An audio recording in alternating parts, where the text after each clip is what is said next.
and welcome to The Curling Show, the podcast that features the sport's top athletes and the people who shape the game. Now with over 35,000 downloads every month. With the massive MCA Spiel getting underway this week and the BDO Classic Canadian Open starting on the 24th, I figured it was time to go back to Winnipeg and talk to Ryan Fry, one of the better young players on the Asham World Curling Tour. Two-time Manitoba Junior Champion, 2005 Manitoba Men's Runner-Up, and currently playing third on Team Stoughton. Ryan Fry, welcome to The Curling Show. Thanks for having me. Hey, Ryan, I want to talk about this season, but let's start with your decision last year to make the big move and leave your young team after a season when you guys had worked really hard to move up the money list and earn a couple of slam spots. How difficult was it to walk away from that group, which seemed to be a pretty close-knit team? Yeah, we were a close-knit team. Well, when you put together a team that's four buddies, there's a lot of good that came out of it. A lot of foggy mornings came out of it too. It was a tough decision to make the change. When I got the offer from Jeff, the idea of moving up to play with a little bit more of a professional team intrigued me quite a bit, so I just flipped the switch and made the change. Having Steve Gould on the team, who I played with before, really enticed me too. I like Steve, and I like the type of game he has, so it was actually a pretty easy decision for me at the time. You did mention that you guys had some foggy mornings with your old team. You guys were a group of young guys who played awfully well, but also liked to make sure you had a good time. And you did just say that you moved to one of the more professional teams. How has that adjustment been? It's been good. It's not much of a change from both years, as big as I thought it would be. But no, it's been a good run so far. One of the things that Corey Harney mentioned in a curlingzone.com forum, I want to see if it's true or not, or if the doctor's just throwing stuff out there. But he said you guys actually took out a line of credit last year in order to finance your Cash Spiel tour. Was that true? Yeah, that's true. Yeah, we just instead of getting sponsorship, we got sponsored by CIBC Bank. Did you tell them what the line of credit was for? No, none of us. Three of us wouldn't have probably got approved, so I don't know what Corey told him. I'd like to see the banker who approves a Cash Spiel line of credit, but... Exactly. That's perfect. Did that add a bit of pressure to making last shots at Skip, realizing that you guys would be in the hole if you didn't walk away with some money every week? No, the bar tabs ended up being more expensive than the entry fees. Right, so you still came out in the hole probably, right? Yeah, we would have had to have a record year to make any money last year, I think. Hey, speaking of team breakups, I got to ask you about the change on fellow Winnipegger Jennifer Jones' team. What do you think about a mid-season change like that?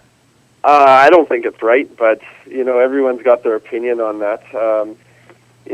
Dana's, just from practicing, Dana's been there, throwing rocks every day, and I know she was giving a lot of effort into making herself part of that team, and to have that happen to somebody mid-season isn't fair, no matter what. Even if you're not playing well, it's still not, in my opinion, the fair thing to do. The fact that they're number one across the board too, and pretty much got themselves in the position to have themselves a record year, gotta stink. Yeah, I mean, your opinion seems to be shared by a lot of people on that, but I'll tell you what, if the provincial government ever decides to take friendly Manitoba off those license plates you guys have, I think the curlers are to blame. You guys are ruthless out there. Spirited energy now in Manitoba, the new slogan. Oh, is that the new slogan on the license plates now? Yeah, and you can't fault Jennifer Jones. She's got spirited energy. She has spirited energy, but it's certainly not friendly Manitoba, so they made the switch to the plates just in time. Yeah. Hey, how's it been going from skipping to playing third? It's been an adjustment, but the fact that you have a guy like Jeff throwing the last rock, it's pretty hard to argue with much that he says or does, because he's ultimately the guy who cashing the checks for us. He's been playing great. At third, you replaced John Meade, a guy a lot of people, myself included, considered pretty much the best third on tour. I know Jim Bender in the Winnipeg Sun reported that John's actually been offering a bit of advice this year, but have you felt extra pressure because you've replaced a player of that caliber? Not really. The team dynamic has changed so much from the way it was with last year with Jeff's team. John brought a whole lot of good to the team. I'm sure some bad over the course of the 9-year run, and it's just been we've been working pretty hard just to get everything in order, and now it's starting to pay off. We're starting to play well as a team, so there's not really any nerves replacing a guy like John Meade. You just got to go out there and turn the team into something new. So have you felt a little bit this year, though, like Jeff's carried the team a bit, and you guys are starting to catch up now? I think Jeff carried most of his teams that he's played with. Probably a good point. But yeah, we're pretty. We're starting to all contribute a little bit more, and it sort of shows when we had a good run in Edmonton, winning our Canada Cup spot, and we breezed through our zone here in Winnipeg, which you probably should do, but you still have to go out there and do it. So we were able to do that, and now the real tests start coming on because we've got the MTS, the BDO at the MTS Center starting next Wednesday, and then we've got about 3 or 4 days off before we go and try and defend Jeff's title at the provincial. I don't know why they keep calling it the BDO Classic Canadian Open. The BDO Canadian Open would be a lot better, but the Asham World Curling Tour is BDO Canadian Open. Are you excited to play in front of the hometown? Yeah, last year we went and played. That's one of the first slams we won ourselves into last year, and we went out there and finished a high 0-4 in the round robin. So I've got to go and get some revenge on some of those teams. But playing in front of the home crowd is great. Just having your family and friends being able to come out and watch is aces. And then we go off to the Manitoba Championships, which is in Dawson this year, and I've had some success there. So hopefully we'll go and have a couple of good weeks. Hey, has anything surprised you about playing with Jeff? He's way less controversial than I thought he was. No, he's nothing's really surprised me. I've watched Jeff for a long time playing on other teams, and you sort of get what you ask for when you play with Jeff. He's a pretty quiet guy, and he goes and just goes about his business and does a good job of it. He's got an interesting style. He's pretty quiet on the ice, and then every once in a while he throws out a bomb. Yeah, exactly. It's you got to tell it the way it is. Hey, I talked to Jeff earlier this year, and he said you'd be working on your release to make it a bit more like his. How's that going? Pretty good. I don't know if it's exactly like his, but yeah, we've all done some work on getting ourselves throwing the rock as good as possible, and it's gotten to the point now where I don't know if it's going to get much better. So we just got to keep throwing rocks to perfect it. It is what it is at this point, right? Yeah, it is what it is. It's not going to get any better. Hopefully, it just doesn't get any worse. Hey, Ryan, we end with the run back where I give you a topic and you give me your thoughts in 1 to 3 words. Okay. Your dad and time clocks. Funniest thing ever. The new Safeway Championship trophy. Good to see. The 32. Except I'm not on it. You're not on it yet. No, you're gonna have to earn your way. It's got all the past winners on it though. It's a nice idea. Yeah, that's what I hear. Sounds better than the Select.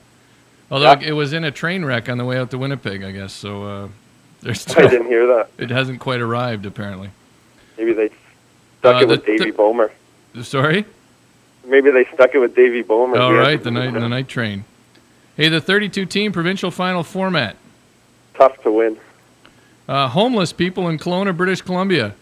Didn't know there were any. I thought you guys had a run-in with a guy in Kelowna with some mace in your eyes or something. Yeah, that's a longer than 3-word story. Avoid that guy next time you're out there. We got playing good though there. So me and Corey got sprayed with the bear mace, and we called it superhuman curling spray because we went on a run of wins after it. Maybe you should try it right about now. Yeah, I don't know if I could jump in that Kelowna lake again. All right. Hey, playing in the 2006 provincial championship right after a trip to Japan. Dumb move, but wouldn't take back the opportunity to go to Japan. Right. And getting closer to age 30. You're going to have to ask my 21-year-old girlfriend. Oh, nice. Keep trading down and you'll be fine, right? Exactly. Hey, I'm trying to give everybody this year a chance to name their sponsors, so let me have yours. We have a great group of sponsors that have helped us out this year. Huron Windows, Telpay, BFI Canada, Cool Curling, Air Canada is a great sponsor for us, and Maple Leaf Construction. All right, there you go. Well, thanks, Ryan. I appreciate your time. You guys have a busy schedule. Good luck with it, and maybe we'll talk again. All right, Dean, take care. That's Ryan Fry on The Curling Show. It's an exciting time in the season with playdowns underway all over the place. The aforementioned Asham World Curling Tour's BDO Classic Canadian Open starting on January 24th in Winnipeg.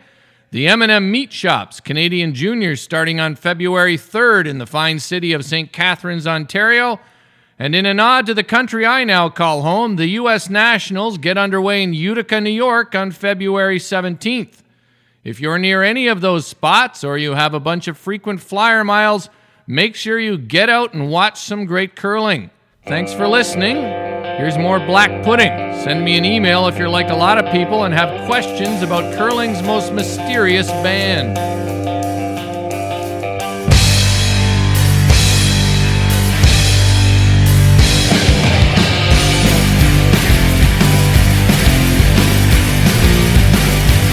You go to work every day, you blend into the crowd, but in the silence of night, he's got to live it like